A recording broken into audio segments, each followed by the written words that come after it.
더불어민주당이 오늘 정책의원 총회를 열고 이른바 대장동 방지법을 당론으로 채택할 전망입니다. 내일 후보 선출을 앞두고 있는 국민의힘 대선 주자들은 막판 표심 몰이에 총력을 쏟고 있습니다. 국회로 가보겠습니다. 최하영 기자. 네, 국회입니다. 네, 민주당이 당론 채택에 나선 대장동 방지법, 구체적으로 어떤 내용입니까? 네, 이재명 민주당 대선 후보가 거듭 강조했던 부동산 대개혁 법안 중 하나입니다. 구체적으로는 개발이익 환수법 개정안으로 개발이익 일부를 공공에 환원하도록 하는 건데요.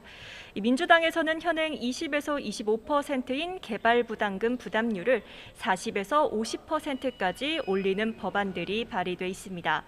또 민간이익을 총 사업비의 10% 이내로 제한하는 도시개발법 개정안도 논의할 전망입니다. 민주당은 오늘 오후 정책의원총회를 열고 법안 내용을 살핀 뒤 당론 채택에 나설 예정인데요. 당론으로 채택되면 당이 주도해서 입법에 나서는 만큼 법안 처리에는 속도가 붙게 됩니다. 이와 함께 이재명 후보가 제안한 전국민 재난지원금 지급 논의도 의총에서 거론될 것으로 보입니다. 일단 당과 이 후보의 추진 의지는 확고하지만 정부에서 난색을 표한 만큼 이에 대한 의원들의 중론을 모을 계획입니다. 연일 정책 화두를 던지며 의제 선점에 나선 이재명 후보는 오늘 한국거래소를 방문합니다. 이 주식시장 발전과 개인 투자자 보호를 위한 간담회를 여는데 자신의 주요 공약인 기본금융에 대한 의지도 밝힐 전망입니다. 국민의힘의 대선 후보 선출은 이제 하루 앞으로 다가왔습니다. 경선 투표는 오늘이 마지막인 거죠?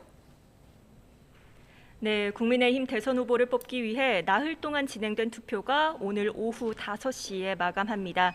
현재 국민의힘 경선 투표는 일반 국민 6천 명을 대상으로 한 여론조사와 당원 투표가 동시에 진행되고 있는데요.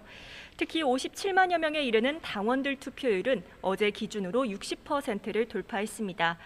이준석 대표는 최종 투표율이 65%에 이를 것으로 내다봤는데요. 이 투표율이 올라갈수록 기자들 사이에서도 누가 될지 모르겠다는 말이 나올 정도로 이 최종 결과를 예측하기 쉽지 않은 분위기입니다. 과연 어느 후보를 지지하는 표심인지 해석이 분분하기 때문인데요. 국민의힘 주자들은 저마다 자신을 지지하는 표라며 승리를 자신하면서 막판 쇠몰이에 나섰습니다. 먼저 윤석열 전 검찰총장은 경기 의정부와 포천, 연천군에 있는 시장을 잇따라 방문하며 민심 소통에 나서고요. 홍준표 의원은 경기도당 위원회를 찾아 당원과 지지자 등 당심에 호소하고 오후에는 홍대거리도 찾을 계획입니다. 유승민 전 의원은 라디오 인터뷰에서 대선 후보가 되면 국민의당 안철수 대표와 단일화를 추진하겠다고 말했고요. 대장동 일타 강사를 자임한 원희룡 전 제주지사는 라디오에 나와 이재명 후보를 비판하며 당심 끌어모으기에 나섰습니다. 민주당 이재명 후보에 맞설 국민의힘 대선 후보는 내일 오후 결정됩니다. 지금까지 국회에서 전해드렸습니다.